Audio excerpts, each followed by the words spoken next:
ذکر کرتے ہیں جنگ بدر سے جڑے ایک واقعے کا۔ جنگ بدر کے دوران قریش کا لشکر میدان جنگ کی طرف رواں تھا۔ اس لشکر میں شیطان سراقہ بن مالک کا روپ دھار کر شامل ہو گیا۔ سراقہ بن مالک وہی شخص ہے جو ہجرت مدینہ کے وقت محمد صلی اللہ علیہ وسلم کا پیچھا کرتے ہوئے ان کے انتہائی قریب پہنچ گیا تھا، لیکن اس کے گھوڑے کے پاؤں زمین میں دھس گئے اور وہ پوری کوشش کے باوجود اپنے گھوڑے کو زمین سے نہیں نکال سکا۔ اسی وجہ سے اسے مایوس ہو کر واپس لوٹنا پڑا تھا۔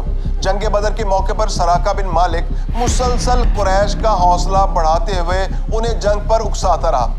اس نے قریش کے لوگوں سے کہا، آج تم پر کوئی غالب نہیں آئے گا۔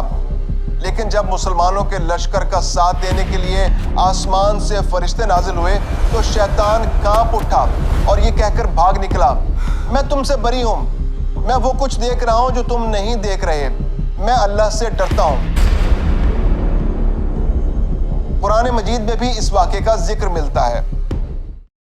اور جب شیطان نے ان کے اعمال ان کو آراستہ کر دکھائے اور کہا کہ آج کے دن لوگوں میں سے کوئی تم پر غالب نہ ہوگا اور میں تمہارا رفیق ہوں، لیکن جب دونوں فوجیں ایک دوسرے کے مقابل صف آرا ہوئیں تو پسپا ہو کر چل دیا اور کہنے لگا کہ مجھے تم سے کوئی واسطہ نہیں، میں تو ایسی چیزیں دیکھ رہا ہوں جو تم نہیں دیکھ سکتے، مجھے تو اللہ سے ڈر لگتا ہے اور اللہ سخت عذاب کرنے والا ہے۔